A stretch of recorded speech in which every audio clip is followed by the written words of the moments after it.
Well, hi there. Thanks for joining me on another episode of Reviving the Local Spirit. I'm your host, Elizabeth Roach. And today's episode, it's a bit different than what I usually cover. I mean, it is local, and it will definitely revive your spirit. But I think it's specific to a certain group. This group is going to be, I'm speaking to veterans or first responders or anyone who is struggling with mental illness, depression, or suicide, especially those in our veterans communities. So recently I was made aware of Glen Oaks Hospital in Greenville, Texas, and I found out that they are a local provider specifically for mental health services. And I talked with two of their representatives from the hospital, Whitney Williams and Jennifer Hubner.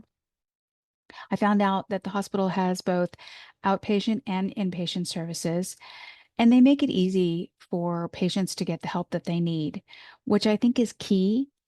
Um, Many times when people are struggling with depression, the last thing that they want to do is fill out a form or make a bunch of phone calls.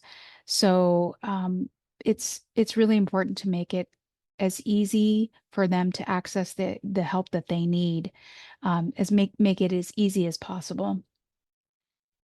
Um, the other thing I found out is that there are several programs, like federal programs, for funding for these services, which I hadn't heard of before. So I thought it was really important to get this information out. And though this episode, it's a little bit shorter than I usually do, it's packed with a ton of good information. So even if it may not be for you, it may end up being for someone that you know, and you can pass this along. So I hope that this will be a good resource. And with that, we'll get started. I'm joined here with Whitney Williams and Jennifer Hubner, and they are with Glen Oaks Hospital in Greenville, Texas. And Jennifer, now you are the communication liaison for outpatient services. And I was wondering if you can let or just explain your organization and maybe talk about your role there. Whitney, would you like to take that one since you're on the outpatient side, or would you like me to finish that, Elizabeth? Jennifer, if you want to explain a little bit about inpatient, and then I can take over and talk about outpatient. Sure. Okay. Well, Elizabeth, of course, you mentioned, Glen Oaks Hospitals in Greenville, Texas. Yes. We've been there since 1987, and we are a behavioral hospital serving patients with inpatient services as well as outpatient services. On the inpatient side, we typically we're seeing patients that are in crisis, a mental health crisis, or perhaps maybe they need to detox from a substance. We also do that. We are 24/7, just like most any other hospital, we're available. People come to our door sometime for an assessment. We often have folks that reach out to us through our website, just looking for information, so they can email us as well. And really on the inpatient side, we do that very well. We have been helping people through crises, like I said, since 1987. Our staff, we have 2 psychiatrists. We have a host of registered nurses, mental health techs, and of course, licensed professional counselors. Yeah.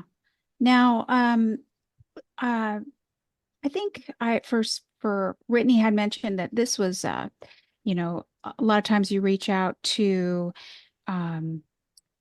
first responders or veterans. Would you say that that is the majority of your patients, or are you trying to reach them to let them know that there are services and there is help available? That's a great question. I would say that's not the majority of our patients. Our patients really come from all walks of life.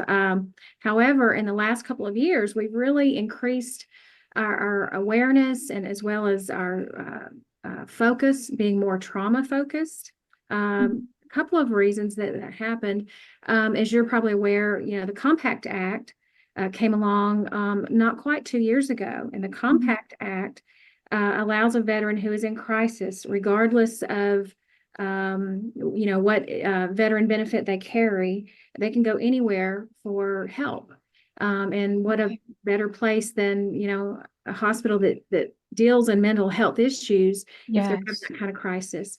And the other side to that was also the Missions Act that allows a veteran to receive services other than the VA if they choose so for outpatient services. Yes, that's important. Mm-hmm. Yeah, because I think a lot of veterans and first responders feel like, well, a lot of first responders are veterans. And so they feel like they can really only go to Veterans Administration to get referrals, to get like their first line of service. So, how would you recommend that they get a hold of Glen Oaks? Well, they can call. They can come straight to us. Even if they're needing information how to navigate that Missions Act, we've seen really a big increase in that. And part of that reason is we have several veterans on our staff, one of which is about to receive his LPC licensure. And he has been extremely helpful in helping these folks navigate. They may call and say, I am looking for outpatient services. I came across you, because with the Missions Act, you do have to have a referral. So he's helped them to navigate what they have to do. So it doesn't complicate it, because that's the thing when there are barriers, to any kind of health care, it discourages people. Oh, So, for sure. For sure. I see that over and over again, which is why I wanted to talk with you. Can you talk briefly about the Missions Act? Do you feel like that's something that veterans are going to be aware of? I don't think there's been enough promotion of it, honestly. And that's just, as Whitney and I have talked, going out and introducing ourselves to all these different veteran organizations. I find a lot of them don't know about it. Now, they are familiar with Community Care Network, which Glen Oaks is part of. So, but that specific Missions Act, there could be, I think increased awareness made of that, because I find a lot of veteran organizations are not quite familiar with it. I have not heard of it, and I was wondering, could you talk about what that provides for veterans?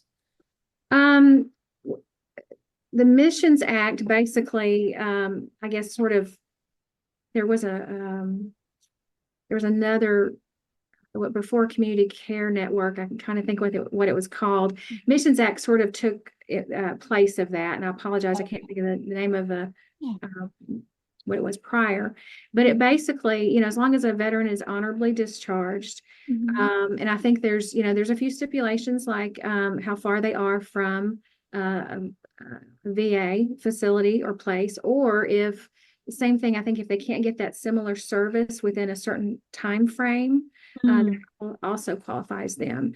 But having the referral from the provider is probably one of the biggest parts of it. So on the Missions Act side, you do have to be registered with the VA, unlike Compact Act, which is only for suicidal ideation.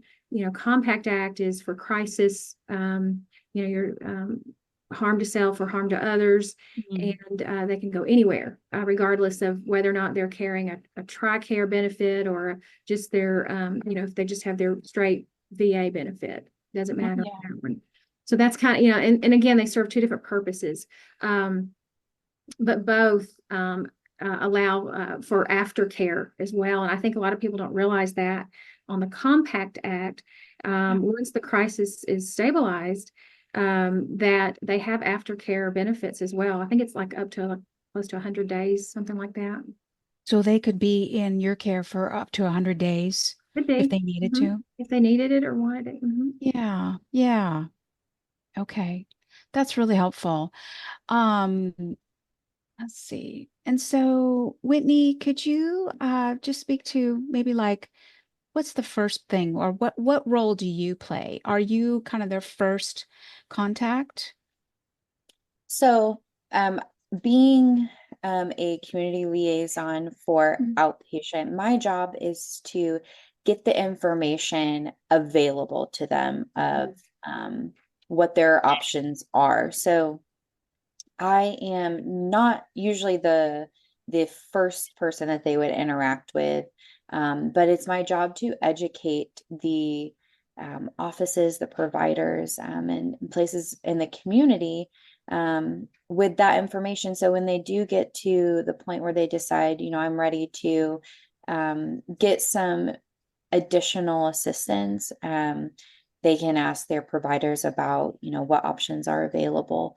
Um, there is, we have an incredible intake team that can help do the assessment. So they would really be the first line. Just a wonderful group of compassionate individuals who they can explain to them, what they're going through, and they can help them decide what option would be their next best to get the help that they need to work towards their healing. Mm. So it's my job to really educate the community about what options are available and what outpatient programs that we have for Glen Oaks Hospital. Okay, I see. And that's kind of why I wanted to do this episode so that we can help get the word out Yes. and help you. Where would you say would be the most effective place to get this information? Like where would we start? Yeah. So the best place that I would refer people to would be to our website because it has all the information that we need on there. Um, anything that they, it breaks it down per program, but anything that they may have questions about regarding, how to get an assessment, what programs might I qualify for, what is involved in the programs is all on our website. There is an option on there where they can actually take an assessment. So, or they can, schedule an assessment. So they don't have to walk into the facility. They don't have to, be the one to make the first call. They can fill out their information on there, Yeah. explain a little bit about what they're going through, Mhm. and they can do a virtual assessment. And that could be kind of the launching point to help them decide if this is the appropriate care for them. Yes. But I would recommend, our website is Yeah. just glenoakshospital.com. Hmm. Um, and they can pull it up either on their computer or their phone. It's mobile friendly as well. Yes. And there's just an incredible amount of information on there for them and different resources as well.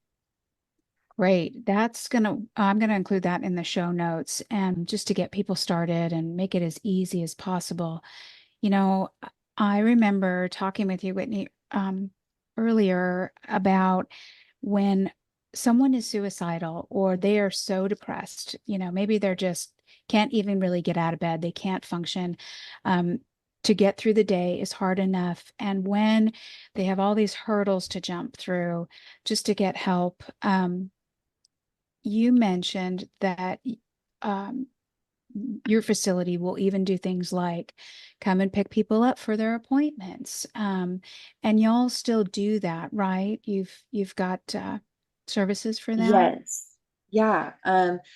So I'm glad you brought that up because that is a huge benefit Yeah. of our private facility is that regardless of what they're going through, we want to make it as easy as possible for them to get the help that they need. Yes. Sure. So one of the major things that we see is transportation being a hurdle for them. So we provide transportation if needed. We can go get them to go pick them up and get them to their program. And then in the afternoon, we can take them back home. So that is not an obstacle for them. Yeah. Like you said, there's so many different facets and challenges with getting the help needed and things that can just get in the way. And just, to us, it may seem small, but when you're in a crisis or you're really struggling, those little things can seem so big. So we try to eliminate, all the things that can get in the way of Yes. getting help. And that's a big one. So yes, we will come get them and we will bring them to the facility and then take them back home in the afternoon when their program is over. That's wonderful. I'm so glad. Um, I am so glad you were able to join me today.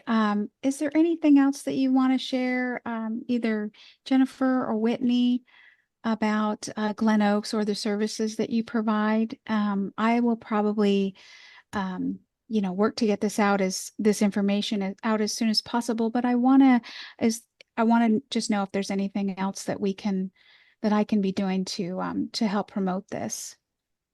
Um, I don't know. And if Jennifer, you have anything additional, I just think it's really important that,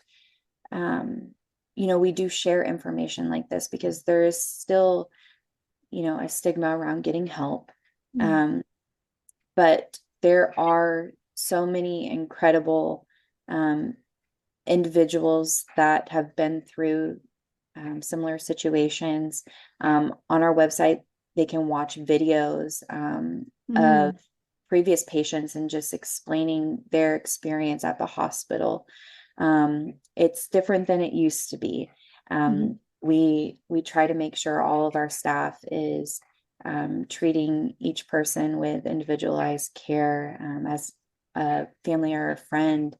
And like I said before, just an incredible, compassionate group of people. We try to make it, kind of a more home-like environment, Yeah. so they can relax and get the help that they need. And kind of like I said, eliminate the stigma around, what it used to be to get mental health help. And I think, if you were to go look at Google reviews, you would see that as well. People are speaking about, their experiences at our hospital, and Yeah, I think our you don't rating is see, today is 3.7. yeah, you don't Right. see that super often Mm-hmm. with a mental health facility. So we really are making strides to make it a comfortable environment. Our mission statement is, hope rooted in healing, and that's truly what we're trying to do on a daily basis. So, Jennifer, is there anything else that Yeah. you have as well? I did want to mention just Yeah. our staff. Most of our staff is very tenured. We have people that have been there 20 and 30 years. We have one lady that's been there beyond 30 years. Yeah. And so I think that really speaks to the culture, the environment. All of our staff also go through trauma-informed care, and that's from top to bottom. And part of that is to develop a culture within our hospital so that we understand how to talk to one another better, because we know that our patients are seeing and they're hearing, everything that we do. And so to make sure that we use that trauma-informed care training on the job. And it's also, an excellent tool when you go home and how you treat your friends and your family. Yes. That's wonderful. It sounds like you have a great facility, because I know that in mental health care they do have a high turnover. And so it sounds like you have an excellent facility. So I'm so glad to share this with people, and I'm so glad that you both joined me today. Yes, Um, thank you so much for the Thank you. opportunity to get this information out there and yeah. potentially reach people that we may not have been able to reach previously. Oh, for sure, for sure. Well, thank you again. Yeah. All right. Bye-bye. Take care. There's a rise in violent crime. Taxes are too